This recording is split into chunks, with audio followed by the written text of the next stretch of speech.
بسم اللہ الرحمن الرحیم۔ السلام علیکم ورحمۃ اللہ وبرکاتہ۔ امید کرتی ہوں کہ تمام دیکھنے والے خیر و عافیت سے ہوں گے، اللہ تعالیٰ کی رحمتوں کے سائے میں ہوں گے۔ تو میرا عنوان احادیث نبی صلی اللہ علیہ وآلہ وسلم، موضوع چل رہا تھا غسل کا بیان، جس کا حوالہ بخاری شریف کی کتاب۔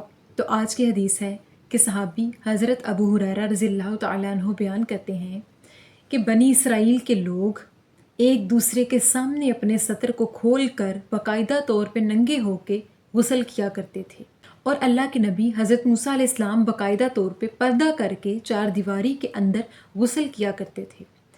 تو اس پر بنی اسرائیل کے لوگوں نے حضرت موسیٰ علیہ السلام پر اس بات کا الزام لگایا اور طعنہ زنی کی کہ حضرت موسیٰ علیہ السلام کا عضو خاص جو ہے عیب دار ہے۔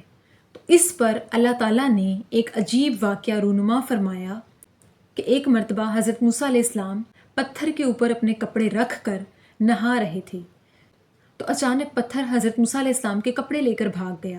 تو اس پر حضرت موسیٰ علیہ السلام اچانک سے اس پتھر کے پیچھے بھاگے جو کہ اپنی برہنہ حالت میں تھے، اور پتھر سے کہنے لگے کہ اے پتھر میرے کپڑے لوٹا دے، اے پتھر میرے کپڑے لوٹا دے۔ تو اس پر بنی اسرائیل کے کچھ لوگوں نے حضرت موسیٰ علیہ السلام کے سطر کو دیکھ لیا، ان کے پورے باقاعدہ جسم کو برہنہ طور پر دیکھ لیا۔ تو اس بات سے یہ ثابت ہو گیا کہ حضرت موسیٰ علیہ السلام کسی طرح کے بھی عضو سے عیب دار نہیں ہیں۔ اور حدیث کے آخر میں صحابی بیان کرتے ہیں کہ جب حضرت موسیٰ علیہ السلام نے اس پتھر کو پکڑا اور اس سے اپنے کپڑے واپس لیے تو پتھر کو 2-3 ضربوں سے مارا، جس کے نشان آج بھی موجود ہیں۔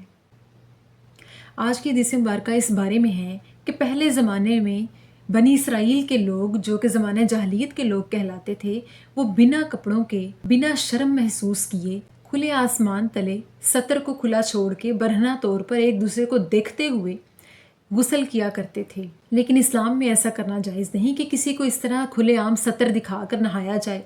تو حضرت موسیٰ علیہ السلام پردے میں غسل فرمایا کرتے تھے۔ تو بنی اسرائیل کے لوگوں نے حضرت موسیٰ علیہ السلام پر اس بات کا الزام لگایا کہ ان کا عضو خاص جو ہے وہ عیب دار ہے۔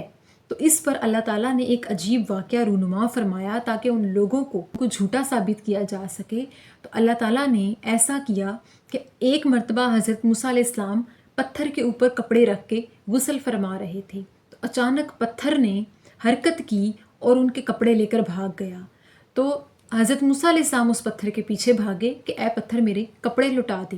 یہ اللہ کی طرف سے ایک معجزہ تھا تاکہ دوسرے لوگوں کو دکھایا جا سکے کہ حضرت موسیٰ علیہ السلام پر جنہوں نے طعنہ زنی کی، جنہوں نے ان پر باتیں کیں، ان کے جسم پر، عضو خاص پر بات کی کہ عیب دار ہے، تو اللہ پاک نے انہیں دکھایا کہ ایسا کچھ نہیں ہے، عیب ہو یا نہ ہو اپنے سطر کو ڈھانپ کے رکھنا چاہیے۔ غسل ہو، چاہے پاکی حاصل کرنی ہو، چاہے کسی بھی طرح سے برہنہ طور پہ انسان کو کسی دوسرے کو اپنے آپ کو نہیں دکھانا چاہیے۔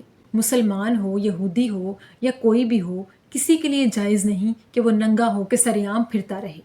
تو اللہ تعالیٰ سے دعا ہے کہ اللہ پاک ہمیں آقا علیہ الصلوۃ والسلام کی سنتوں پر عمل پیرا ہونے کی توفیق عطا فرمائے، اور ہمیں دین اسلام کی سمجھ بوجھ عطا فرمائے، اور ہمیں مومنین میں سے کرے۔